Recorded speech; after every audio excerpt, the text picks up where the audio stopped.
Man, it is such a lovely freaking day out here. Listen, I want to talk about in this video why I can't seem to shake Sony as my primary cameras.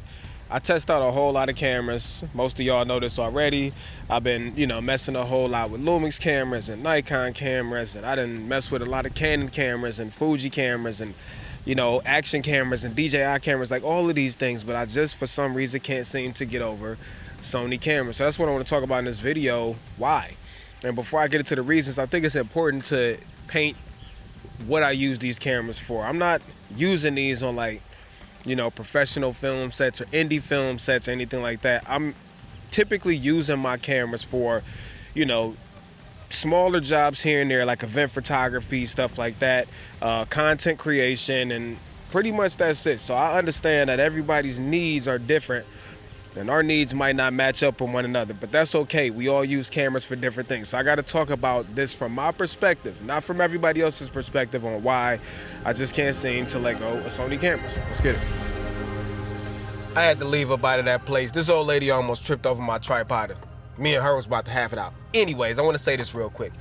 Every camera from within the last, decade is way more than good enough to create something dope. They're all so capable. Technology is so great nowadays that if you can't create something dope, it's not the freaking camera's fault. Even if you have the cheapest camera, all of them are incredible and all of them can make fire stuff. The question is, can you make something fire with them? Anyways, with that being said, the first reason that I have a hard time leaving Sony, and also that I have a hard time recommending anything else but Sony to people who are buying their first system, is because of E-mount. Sony played this so raw.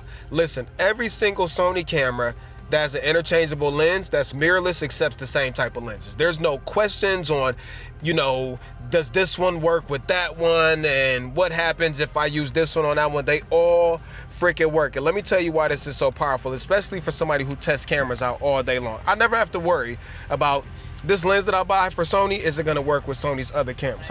How you doing? That also means I could buy Sony's cheapest camera, I could buy Sony's most expensive camera, and the lenses will freaking work on both of them. I'm not talking about cinema lenses and all that other good stuff.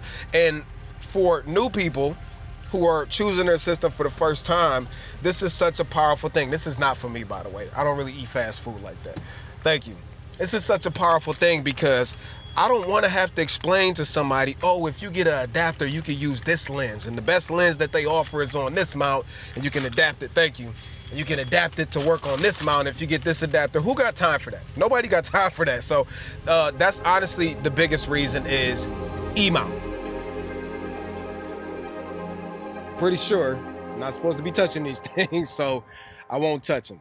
E-mount and lenses, okay? We need to talk about lenses. Sony by themselves have over 70 native lenses that they have made for E-mount. That means 70 choices that can be used across all of their cameras, from ultra wides all the way to super telephotos, from cheap all the way up to the gangster modes, which the gangster modes are so good that they're starting to get boring, okay? That's how good they are, which is a whole different video, okay? Anyways, they have so many lens choices, but it gets better because you got third-party support. You got companies like Tamron, Viltrox, Mikey, Sigma, and the list goes on. All of these companies who make lenses also for Sony cameras, also from cheap to super expensive and everything in between. What I'm trying to say is, if I'm thinking about getting into an ecosystem, again, what good is a good camera if you got no freaking lenses?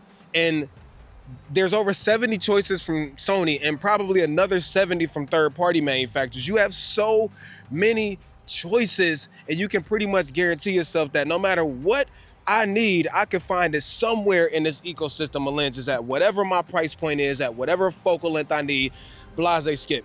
It is such a powerful thing, and especially for me owning a whole bunch of lenses already, it kind of makes it hard to get rid of the Sony ecosystem because I got so many freaking choices. And if you're thinking about getting into it, it's because you got so many freaking choices. Choices are a good thing.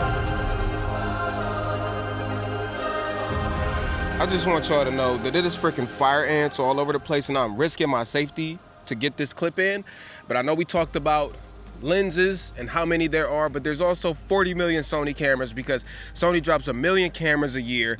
And I know this pisses some of y'all off because sometimes you feel like, man, I just spent all this money on this camera, and then they come out with a new camera 3 months later with the same sensor with more features than the one I just got. And I understand that. I can understand how that pisses people off. I mean, you don't have to go run out and buy every new camera, but I do understand. However, at the same time, I like the idea of choice, man. The more cameras, the freaking better. The more cameras means that I can pick a camera and then I can pick another camera that might be a whole lot cheaper but can complement my more expensive camera, and vice versa, and so on and so forth. What I'm saying is the more choices that we have as consumers, the better. Also, them dropping all these cameras puts pressure on the competition to also drop cameras, which again is better for all of us. So I'm just, I'm a person that loves to have choices when it comes to gear.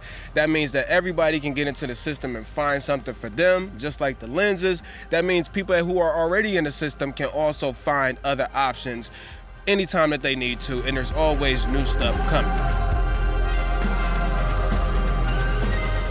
I'm out here at Target. I got to get some goodies real quick. We need to talk about reliability, dependability. I know it's not fun, but we got to talk about it. Listen, I test out so many cameras, and I'm just going to cut to the chase. For me, y'all, Sony has been the most reliable. Now, all of these camera systems and cameras all have quirks and things you got to deal with, problems you have to work around. I find, however, that Sony has, in my use cases over the years, has the least amount of them, right? And I'm not saying that Sony doesn't have quirks, because some of their cameras will overheat on you in a heartbeat.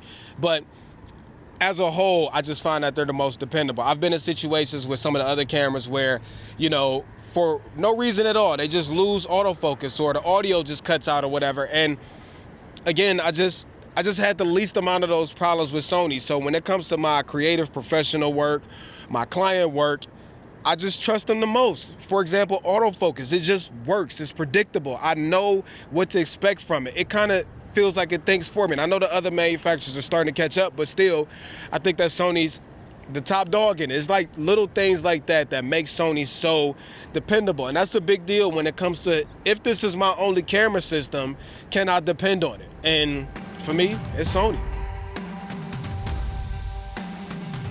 Now, I'm not out here trying to make it seem like Sony makes perfect cameras, because they freaking don't. It ain't no such thing as a perfect camera. There's still things that they don't give us, like open gate recording, which make no sense.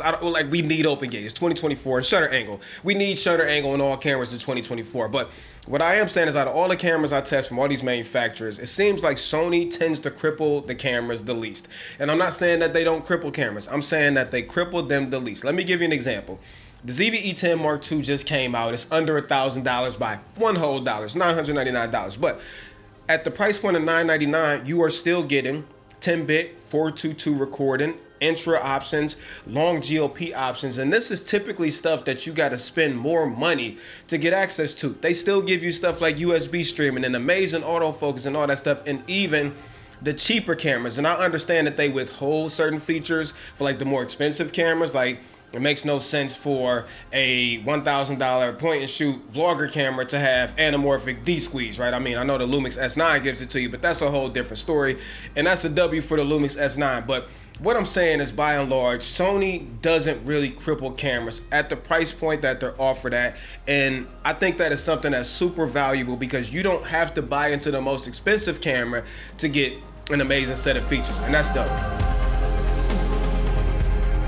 Now, the last reason why I just can't seem to get rid of Sony cameras is because of the digital microphones. No other camera company has come up with a solution to where you could just plug the microphone into the hot shoe and that's it. You don't need no cables, you don't need no batteries, and because they're digital mics, they do all the processing on board and they sound amazing. As a creator, I can't tell you how good these microphones are when you don't have to worry about plugging up the microphones to the camera, worrying about batteries and all that, and they sound freaking amazing. Listen. Those are my reasons why I just can't seem to get away from Sony cameras, and why I recommend Sony cameras to everybody. I'm not saying that these other cameras are trash, and I use all the other cameras too, and I have a lot of fun with them, and I love them all for different reasons. But if I had to pick my one system that I have to roll with that I will also recommend to other people, it's freaking Sony, for all the reasons that I just went over. I know y'all gonna call me a shield and all that other stuff. I don't care. All right, so this is the Sony ZV-E1. with the Sony 24 to 70 millimeter f2.8 gangster mode, the Mark II ones, the DJI Mic 2s for audio, and then these Freewell K2 filters. I love these things, like magnetic. They have like drop-in filters you can put on there. But yeah, this is the setup. This is what our background looks like. Freaking fire.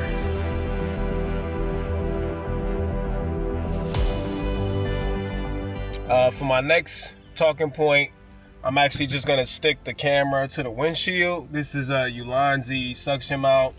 I got it off of Amazon. I'll leave the links to all this stuff in the description.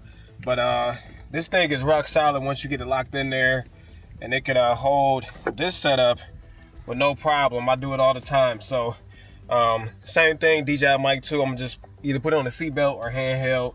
I'm gonna mount the camera right here, and then we're gonna drive to whatever dope place I find next. This is actually the type of creating I like to do best, when it's like no pressure from brands. It's just me getting to create the stuff how I want to create it, when I want to create it. And this was a video I've been wanting to make. And it's a beautiful day outside. And this is definitely one of the times where I feel like, you know what, this is a blessing that I get to be able to do this. I feel like that all the time, but like days like this especially, I've been in like this creative funk, and this is just so invigorating and refreshing to get out here and just be at peace and create, you know what I'm saying? But anyways, let me finish putting this camera up. Also, it's a little too dark in here with the 6 to 9 stop on there. This is why 24 to 70s are so clutch. I could get so many different looks out of one lens. And this 24 to 70, the Gangster Mode Mark II, so freaking sharp. This thing is beautiful.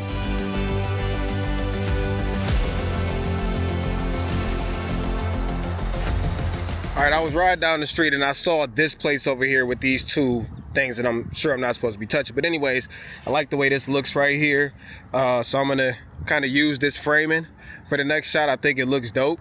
Again, we're using the 24 to 70, and this is why 24 to 70s are so versatile. If you will focus on that, thank you. Because I'm at 50 millimeters to give me some compression, and I didn't have to swap lenses at all. So let's get it.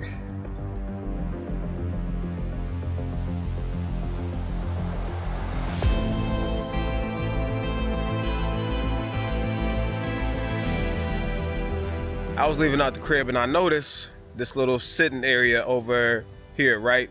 And I was like, kind of looks nice. So I came over here and it does look nice. So I'm all about just choosing nice looking compositions. I'm not looking for freaking Hollywood movie sets, just nice places to sit down and talk about the things that I want. Let me show y'all the composition real quick. So I got the ZVE1, and I love the Osmo Pocket 3. I just need to throw that out there, man. This camera is so good. I have like 20 videos on my channel of this thing.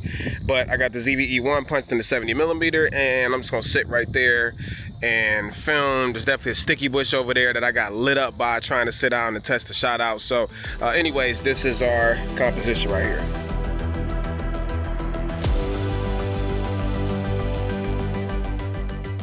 I'm outside of Target for our next shot. I had to come here anyway, so you know, this is what creating on the go is all about, just trying to find dope compositions wherever you go. There's nothing interesting about this shot, so I'm gonna use the background and some bokeh to my advantage. So trusty old camera right here. We are at 50 millimeters, and let's hit it.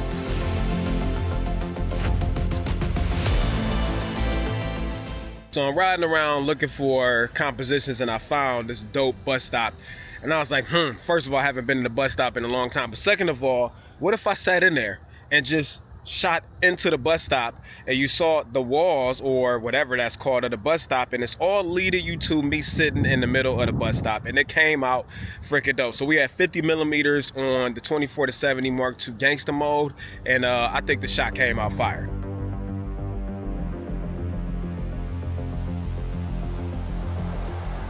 All right, this is our last shot that we're gonna go with. Check this out. This is a mansion that's open to the public, but right now it's closed because it's on a weekend.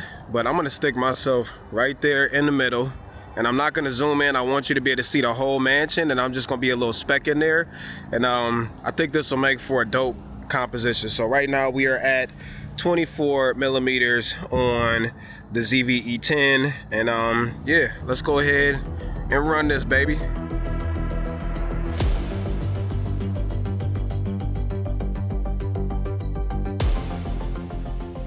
Anyways, let me know what y'all think down in the comment section. I'm very curious to know your thoughts. And until next time, I'm out of here. Tight shirt, Terry Warfield. Peace and chicken grease. Much love, y'all. Peace.